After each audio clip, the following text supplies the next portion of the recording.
Price Lord. நான் pastor Roshan Shawn.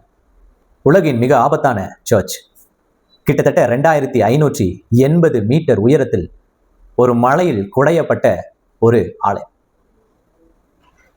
வேதாகமம் பிரபலமாக பேசப்படுகிற queen of Sheba, queen of Ethiopia வாழும் ஒரு நாட்டில அமைந்திருக்கிற இந்த அதிசய தேவாலயம். இந்த தேவாலயத்தின் சிறப்புகள் என்ன? இந்த தேவாலயத்தில் அமைந்திருக்கிற மிகப்பெரிய ஆச்சரியங்கள் என்ன? இந்த உலகமே வியந்து பார்க்கிற ஒரு காணொலியா இது மாறப்போகிறதுக்கான நோக்கம் என்ன? இந்த வேதாகம சரித்திரமும் இஸ்ரவேலர்களும் இதுவரையும் தேடிக்கொண்டிருக்கிற இந்த ஆர்க் ஆஃப் கவனன்ட் இருக்கும் தேசம் அது என்று சொல்லப்படுகிற அந்த வரலாற்று சிறப்பு மிக்க அந்த தேசத்தை குறித்து, அந்த தேவாலயத்தை குறித்து, அங்க நடக்கக்கூடிய அமானுஷ்ய காரியங்களை குறித்து தான் இந்த காணொலியில நாம பார்க்கவிருக்கிறோம். இந்த காணொலி நிச்சயமாய் உங்களை ஆச்சரியப்பட வைக்கும், உணர்ச்சி வசப்பட தூண்டும். அவர்களுடைய நம்பிக்கைகள் நம்மை நிச்சயமாய் நம் நம்பிக்கை அதிகரிக்க பயன்படும். இந்த காணொலியை முழுவதுமாய் பாருங்க, உங்களுக்கு பிரயோஜனமா இருக்கும். பார்க்க விருப்பம் உள்ளவர்கள் என்னோட தொடர்ந்து பார்க்கலாம். வாங்க காணொலிக்குள்ள போகலாம்.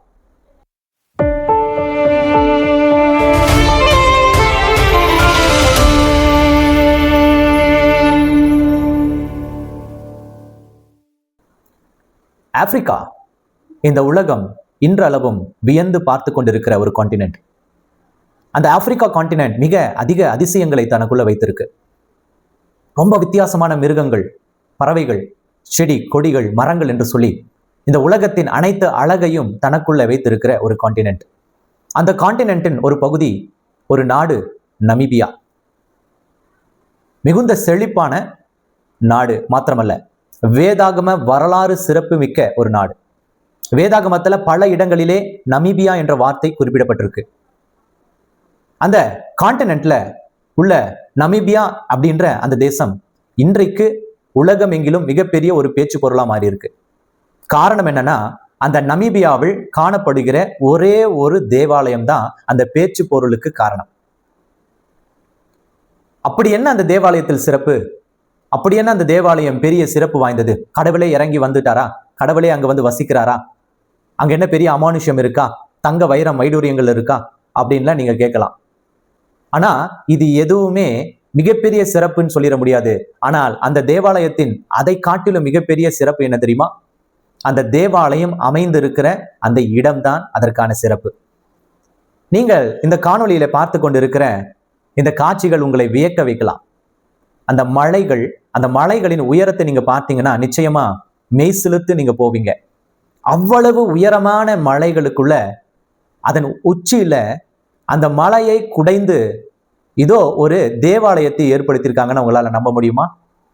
அந்த தேவாலயத்துக்கு போகும் வழியை நான் சொன்னனா உங்களுக்கு கைகள் எல்லாம் வேர்த்து விடும். நிச்சயமா அந்த வழி எப்படி தெரியுமா?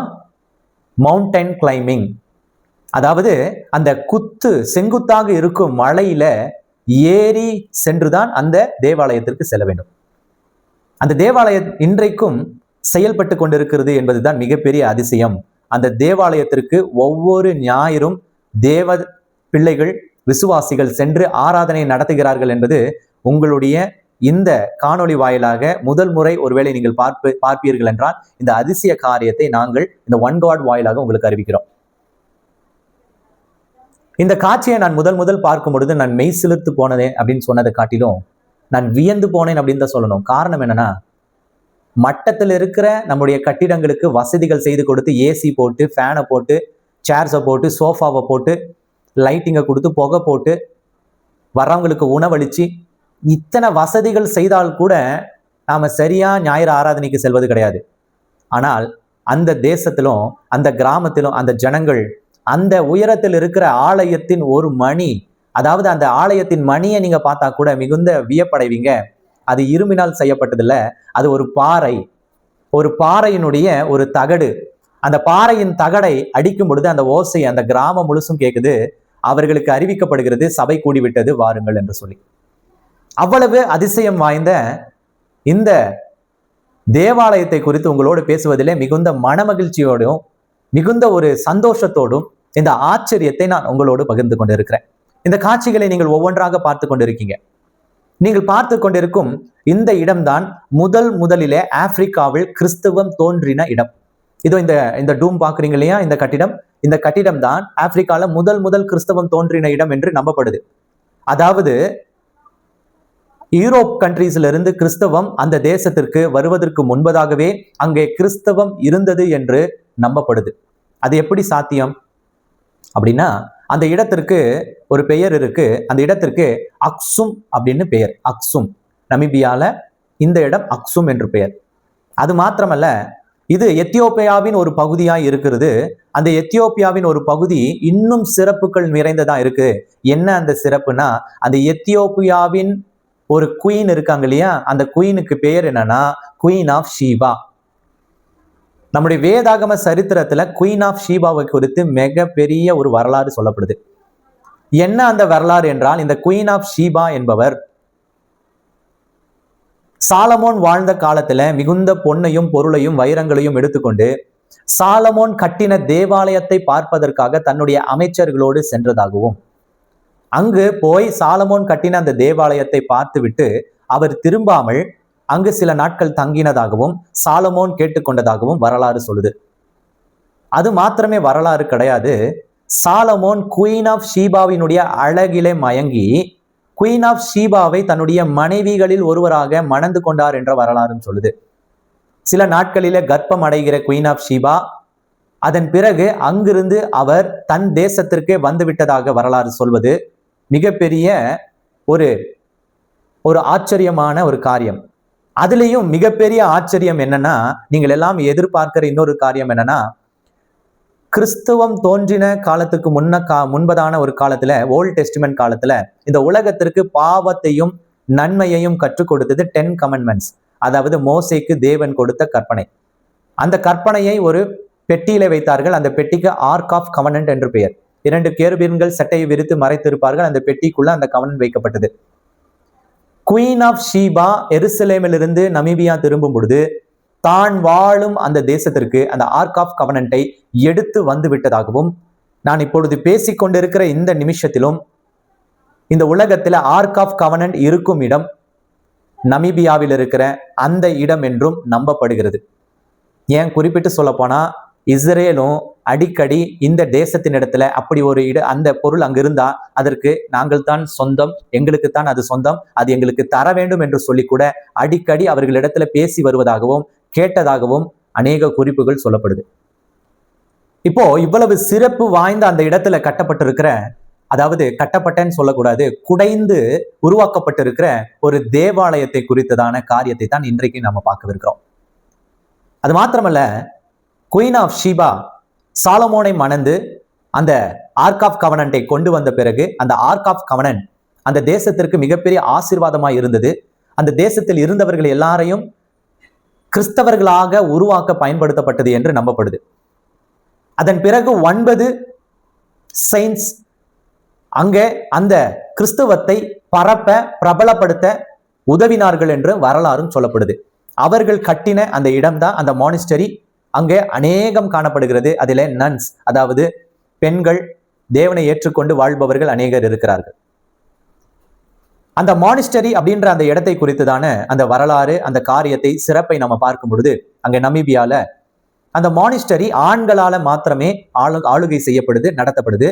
அந்த மானிஸ்டரிஸ்குள்ள பெண்கள் நுழையக்கூடாது என்ற கட்டுப்பாடுகள் இருக்கிறது இதுவரைக்கும். அவர்கள் நம்புகிறார்கள் இது ஆண்களுக்கான காரியம், ஆண்கள் தலைமையிலே நடத்தப்பட வேண்டும் என்று நம்புகிறார்கள். அது வழி வழியாக வந்த ஒரு நம்பிக்கை என்று அங்கு இருக்கிறவர்கள் சொல்லுகிறார்கள். இவ்வளவு உயரத்துல இருக்கிற அந்த தேவாலயம் ஒரு முட்டாள்தனமா இருக்கிறது என்று சொல்லி கூட நம்முடைய எண்ணங்களுக்குள்ள, நம்முடைய மனதுக்குள்ள ஒரு யோசனை வந்தால் அது நம்மளுடைய தாழ்வு மனப்பான்மையை குறிப்பதாக இருக்கும் என்பது இந்த காணொளியின் முடிவில உங்களுக்கு அது அறிவிக்கும். அது ஏன் இவ்வளவு உயரத்துல, யாருமே கடந்தே போயிட முடியாத ஒரு உயரத்துல மலையை குடைந்து இப்படி ஒரு தேவாலயத்தை அவர்கள் அமைக்க வேண்டும் என்று நீங்கள் கேட்கலாம். அது செயல்படுகிறதா? செயல்பட முடியாத இடத்துல இருக்கிறது என்று கூட நீங்கள் நினைக்கலாம். ஆனால் அந்த தேவாலயம் இன்றும் நான் பேசிக் கொண்டிருக்கிற இந்த நொடி பொழுதும் செயல்பட்டு கொண்டிருக்கு. எந்த அளவுக்குன்னா, அந்த தேவாலயத்துல அடிக்கடி ஜெபங்களை நடத்தி வருகிறார்கள் என்று சொல்றாங்க. வாரம் ஒரு முறை அங்க தேவாலயத்துல அநேகர், அந்த கிராமத்தை சேர்ந்தவர்கள் மற்றும் மற்றவர்கள் எல்லாரும் வந்து கூடி வந்து அங்க ஜெபிப்பாங்க. அந்த கிராமத்திலோ சுற்றுமுட்டார கிராமத்திலோ இருப்பவர்கள் திருமணம் என்றால் அந்த இடத்துல போய் அங்க இருக்கிற அந்த செயின்ட், அந்த பாதிரியாரை சந்தித்து அவரிடத்துல ஆசி பெற்று தான் திருமணம் செய்றாங்க. மணப்பெண்ணை அந்த உயரத்திற்கு, அந்த ராக் கிளைம்பிங், அந்த மவுண்டன் கிளைம்பிங், அதாவது அந்த செங்குத்தான அந்த மலையின் மீது ஏறி சென்று இந்த திருமணம் நடக்குது. பெண் வீட்டாரும் ஆண் வீட்டாரும் அந்த உயரத்துக்கு போறாங்க. மூன்றாவது காரியம் சொல்ல போனா, ஒருவேளை மரித்து போயிருந்தால், மரணம் அடைந்திருந்தால், அவர்களுடைய சவத்தை, அவர்களுடைய சடலத்தை எடுத்துக்கொண்டு சுமந்து கொண்டு அந்த உயரத்திற்கு போய் அந்த தேவாலயத்துல வைத்து அந்த கடைசி சடங்கை, ஆராதனைகளை முடித்து விட்டு அவர்கள் அங்க புதைப்பதை வழக்கமாக கொண்டிருக்காங்க. நீங்கள் பார்க்கிற காட்சி அங்கே இதற்கு முன்பதாக பலர் புதைக்கப்பட்டிருக்காங்க. நம்முடைய எண்ணங்களே ஒரு மெய்சிலிருக்க வைக்கிற, நம்மை மெய்சிலிருக்க வைக்கிற ஒரு காட்சிகளைத்தான் நீங்கள் பார்த்து கொண்டிருக்கீங்க. இன்னொரு காரியம் சொல்ல போனா, அந்த தேவாலயத்துல ஒரு வயதான போதகர் இருக்கார். அவருக்கு கிட்டத்தட்ட 80 வயதை தாண்டி இருக்குன்னு சொல்றாங்க. அந்த போதகர் தான் ஒவ்வொரு முறையும் அந்த மலை மீது ஏறி ஆராதனை நடத்தி அங்கு இருந்து திரும்பி வரார். இப்ப மறுபடியும் உங்களிடத்துல ஒரு கேள்வி எழும்பலாம் உங்களுடைய உள்ளத்திற்குள்ள, ஏன், எதற்காக இவ்வளவு உயரத்துல இப்படி ஒரு காரியம் நடக்கணும் என்று சொல்லி அவர்கள் நம்புகிறார்கள். அவர்கள் இந்த காரியத்துல செய்ய அவர்களுடைய நம்பிக்கை என்னவென்றால், இந்த தேவாலயம் மேகங்களுக்குள்ள இருக்கிறது, கடவுள் மேகத்திற்கு மேலே இருக்கிறார், இவர்களுடைய ஜெபங்கள் கடவுளுக்கு மிக அருகில் இருப்பதாக அவர்கள் நம்புகிறார்கள். அதாவது மேகத்தை தொட்டுவிட்ட இடத்திலிருந்து ஜெபிப்பதனால அவர்களுடைய ஜெபங்கள் எளிதாக கேட்கப்படும், எளிதாக தேவர்களை அடைந்து விடும் என்று நம்புகிறார்கள். அவர்களிடத்துல ஏன்ஷியன்ட் பைபிள் ஒன்று வைக்கப்பட்டிருக்கு. இது நம்மிடத்தில் இருக்கிற வேதாகமம் மாதிரி கிடையாது. நாம் வைத்திருக்கிற வேதாகமம் கிடையாது. இது நமீபியன் பைபிள். அங்க நமீபியாவில் அநேக புஸ்தகங்கள் அதிகமா இருக்கும். நம்மிடத்துல இருக்கிற வேதாகமத்தின் அளவு சிறியது, சாப்டர்ஸ் குறைவு. ஆனால் நமீபியா பைபிள்ல அதிகமா இருக்கும். அவர்களுடைய பைபிள் சற்று வித்தியாசமா இருக்கும். நாம் தள்ளப்பட்ட ஆகமங்கள் எல்லாம் அதிலே காணப்படும். அந்த வேதாகமம் உருவங்கள் பொறித்ததாகவும் இருக்கு. அந்த வேதாகமத்தில் எழுதப்பட்டிருக்கிற வார்த்தைகள் ஏன்ஷியன் நமீபியன் லாங்குவேஜா இருக்கு. அது மாத்திரமல்ல, அது எபிரேய பாஷையிலும் எழுதப்பட்டிருக்கிறது என்று சொல்றாங்க. எபிரேய பாஷையிலும் இருக்கு. இந்த பாஷை அறிந்தவர் அந்த ஊழியர், அந்த போதகர் மாத்திரம்தான் அப்படின்னு சொல்றாரு.